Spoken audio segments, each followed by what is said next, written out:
नमस्कार।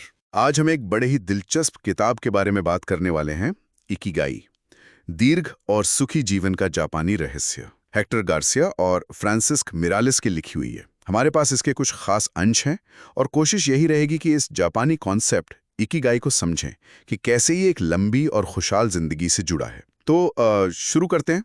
ये इकिगाई आखिर है क्या? सुनने में थोड़ा रहस्यमयी सा लगता है। हाँ, शब्द जापानी है पर इसका जो मतलब है ना वो काफी सीधा साधा है।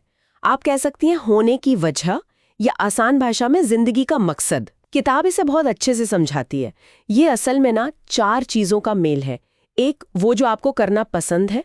दूसरा, वो जिसमें आप अच्छे हैं मतलब माहिर हैं। तीसरा, जिसकी दुनिया को जरूरत भी है। अच्छा। और चौथा, जिसके लिए आपको पैसे मिल सकते हो। तो जहां ये चारों चीजें आकर मिलती हैं ना, वही है इकिगाई।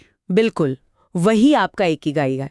वो काम जो आपको अंदर से खुशी दे, संतुष्टि दे और लगे कि हाँ, मेरी जिंदगी का कोई मतलब है। ये तो बहुत गहरी बात है।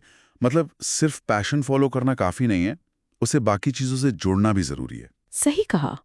और ये समझने के लिए किताब के लेखक ओकिनावा गए थे ना, जापान का वो द्वीप जहां लोग बहुत लंबा जीते हैं। जी हाँ, ओकिनावा, और वहां भी खासकर ओगिमी गांव में, जिसे वो लोग शताइयों का गांव भी कहते हैं।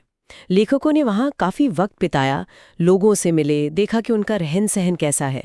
और सबसे खास बात जो उन्होंने नोट की वो ये थी कि वहां के बुजुर्ग भी मतलब बहुत एक्टिव रहते हैं। रिटायरमेंट जैसा कुछ है ही नहीं। अच्छा, क्या करते हैं वो लोग? अपने बगीचों में काम करते हैं, आपस में मिलते जुलते हैं, सामाजिक बंधन बहुत मजबूत है और खाने पीने में एक खास नियम मानते हैं, हरा हाची बू। हरा हाची बू, ये क्या है? इसका मतलब है कि पेट कभी पूरा ठूस कर नहीं भरना। बस जब लगे कि हाँ 80% भर गया है तो खाना छोड़ देना। ओह, इंटरेस्टिंग। मतलब हमेशा थोड़ी गुंजाइश रखना। और क्या खास था ओगिमी में? तनाव तनाव बहुत कम था लोगों में। जिंदगी को लेकर एक शांति थी, ठहराव था। और सबसे जरूरी चीज जो मुझे लगी, क्या? सबके पास कोई ना कोई मकसद जरूर था। रोज सुबह उठने की कोई वजह, चाहे वो छोटा मोटा काम ही क्यों ना हो, जैसे अपने गार्डन का ध्यान रखना या किसी कम्युनिटी एक्टिविटी में हिस्सा लेना। ये उद्देश्य की भावना बहुत अहम थी। किताब में शायद ओकिनावा लाइफस्टाइल के 10 नियम भी दिए हैं। हाँ बिल्कुल, 10 सरल से नियम हैं, जैसे हमेशा एक्टिव रहना, कभी रिटायर ना होना, धीमी गति से जीना, मतलब हड़बड़ी में नहीं, हड़बड़ी नहीं करना। हाँ। अच्छे दोस्तों से घिरे रहना, रोज मुस्कुराना, प्रकृति से जुड़ना। ये सब छोटी छोटी बातें लगती हैं पर शायद इनका मिला जुला असर ही कमाल का है। हाँ, कमाल का है। और ये सब एक दूसरे से जुड़े हैं।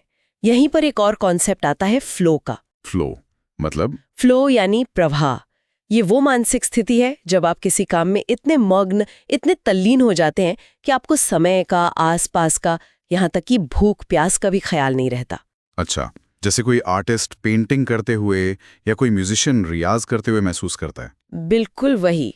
या कोई माली अपने बगीचे में खो जाता है। लिखना, पढ़ना, खाना बनाना, कोई खेल खेलना, कुछ भी हो सकता है।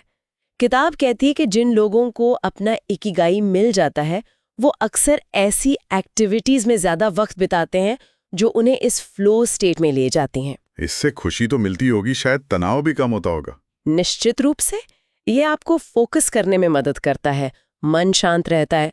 वैसे किताब में तनाव कम करने के और भी तरीके बताए हैं, जैसे ध्यान, ताई ची, योग वगैरह। और खान-पान पर भी जोर है, हारा हाची बू के अलावा? हाँ, उनकी डाइट में बहुत सारी सब्जियां, फल, टोफू, थोड़ी मछली, ये सब होता है।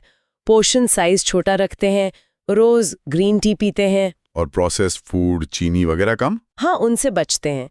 लेकिन देखिए, ये सिर्फ फिजिकल हेल्थ की बात नहीं है, ये माइंडसेट की भी बात है, एक मानसिकता की। किताब में नीत्शे का एक बड़ा अच्छा कोट है, जिसके पास जीने के लिए क्यों है, वो लगभग हर कैसे को सह सकता है। इकिगाई आपको वही क्यों देता है, जीने की एक मजबूत वजह। तो इस सारी बातचीत का सार क्या समझे? लगता तो नहीं कि इकिगाई कोई ऐसी चीज है जो एक दिन में मिल जाएगी, कोई बड़ा खजाना? बिल्कुल नहीं, ये कोई रातों रात होने वाली खोज नहीं है। ये तो रोज की छोटी छोटी खुशियों को पहचानने, उन्हें संजोने का नाम है। अपने रिश्तों को निभाने, जुड़े रहने और अपनी जिज्ञासा को सीखने की इच्छा को जिंदा रखने का नाम है, चाहे आपकी उम्र कुछ भी हो। किताब का एक सेंट्रल मैसेज है कि सिर्फ एक्टिव रहना ही आपको 100 साल जीने की इच्छा देगा। ये एक सफर है, मंजिल नहीं। मतलब अपनी पसंद, अपनी काबिलियत, अपनी जिम्मेदारियों और दुनिया की जरूरतों के बीच एक संतुलन बनाते हुए रोज आगे बढ़ना। एकदम सही। और जाते जाते एक सवाल सोचने के लिए छोड़ जाते हैं हम सब। हाँ, ऐसी कौन सी छोटी सी रोजमर्रा की गतिविधि है जो आपको अभी भी फ्लो या एक उद्देश्य का एहसास कराती है? और अगर आप उसे अपने इकिगाई का हिस्सा मान लें, तो क्या उसके प्रति आपका नजरिया बदलेगा? सोचिएगा जरूर।